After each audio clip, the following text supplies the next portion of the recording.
I have not done this in a while. These are going to be 6 financial moves that I made to live below my means, beat out inflation over the last 6 years. The first rule: one bill up, one bill down.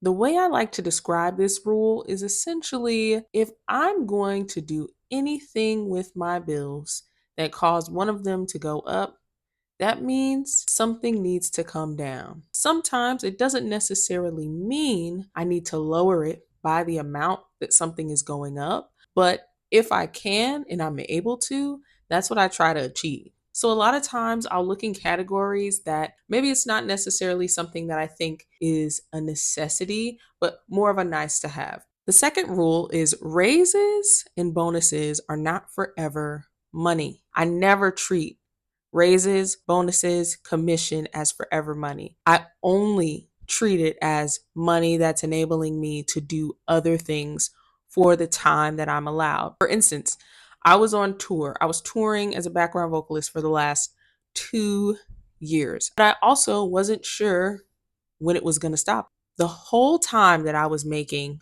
that other money for background vocal singing, I never once saw it as, oh, I can implement this into my monthly budget and use it to pay for bills, pay for things that I need to survive. It was only used as money for things that I could add to my savings, add to my retirement. And a lot of this is just based on the things that I value, right?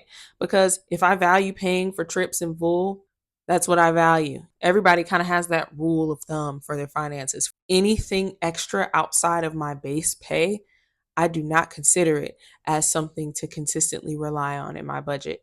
The next rule that I would like to talk about is find what you're paying for twice. I think a lot of times we're always not really informed about some of the things that we're paying for. For instance, a lot of perks are hidden in credit cards, insurance through your job, perks and benefits and coupons that you might get through rewards programs. More recently, I decided that, I think me and my husband might be paying a little bit too much for our phone bill. And so I decided to kind of do a cost and compare. I do like to use AI for some of these different things. When I compared some of the perks that I was paying for in my phone bill versus some of the hidden perks and stuff that I already have, I realized that I was paying for two things: insurance on my phone. So I'll give you an example of what that breakdown was. For my phone bill, while I was paying a certain fee for insurance for my phone, one of my credit cards already had insurance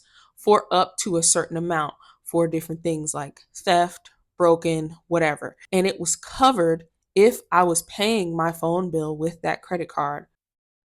I didn't find out about some of the fitness perks of my health insurance until I started doing research. While I was sitting over here paying for my health insurance every year, I didn't realize that my insurance would send me a check annually and reimburse me for the cost of my gym. That's free gym. That's a check that you can put back into your budget and into something else. I think the idea of be willing to give something up to achieve your goals sometimes gets this negative connotation. I think a lot of times we hear, I don't get to do this anymore. It's like, isn't life worth living? Isn't that why we're living, to do things? Yes.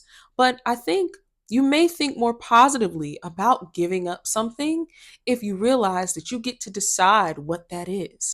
I love a good matcha. Going out and spending money on pastries and experiences is something I decided maybe I will let this go. But I'm not choosing to let it go completely. I'm still going to go to the grocery store and buy my favorite creamer, my favorite cold foam, and I'm going to whip this up at home for much less.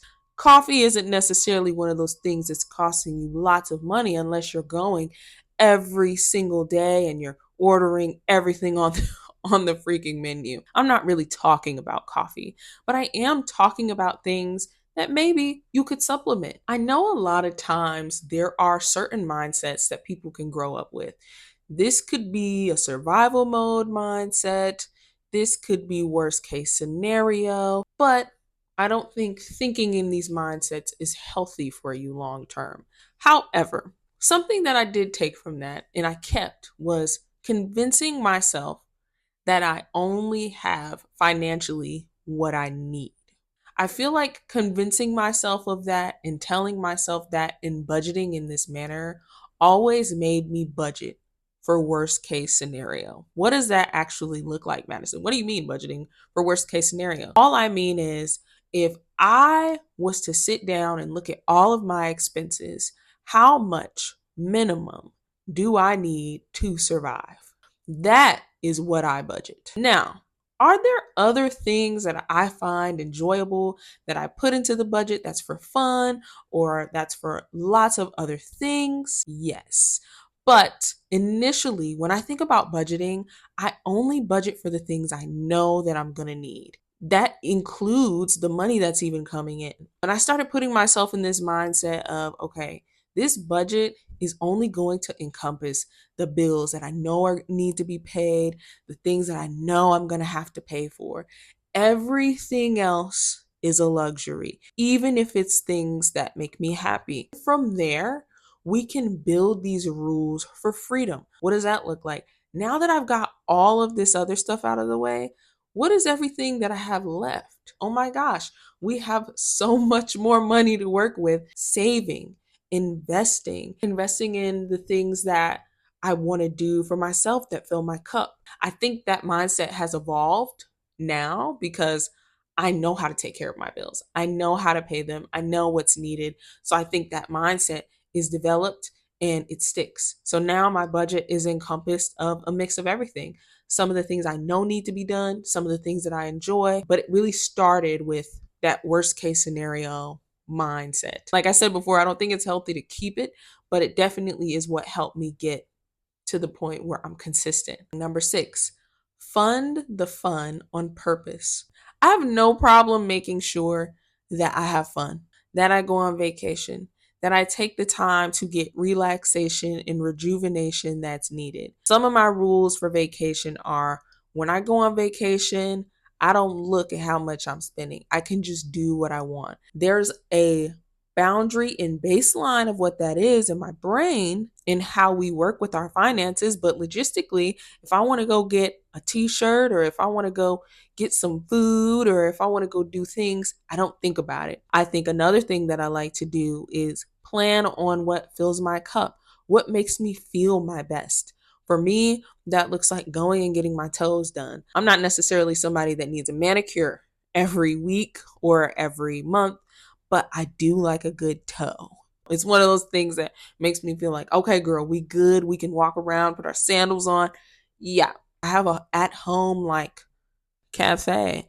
So at any point where I can set the mood in my cafe, get some matcha, get different syrups and toppings, like that whole experience makes me feel like I'm going to a coffee shop. Investing in that and giving that ambiance in my home brings me so much joy in little peace. So I think being able to include that in the budget or in the things that I do are the things that filled me up, but they're budgeted with a purpose and they're budgeted for the things that I value. Not everybody values paying for a vacation in full or spending a lot of money on vacation. Some people don't really care about a coffee shop. They just rather go get a coffee and go home. And I think my point is, it's really up to what you value. Putting a process and a standard around what that looks like for you is what's most important. These are the 6 things that have helped me live below my means. And I know the idea of all of this feels like, well, girl, it just seems like you just figured out how to have fun and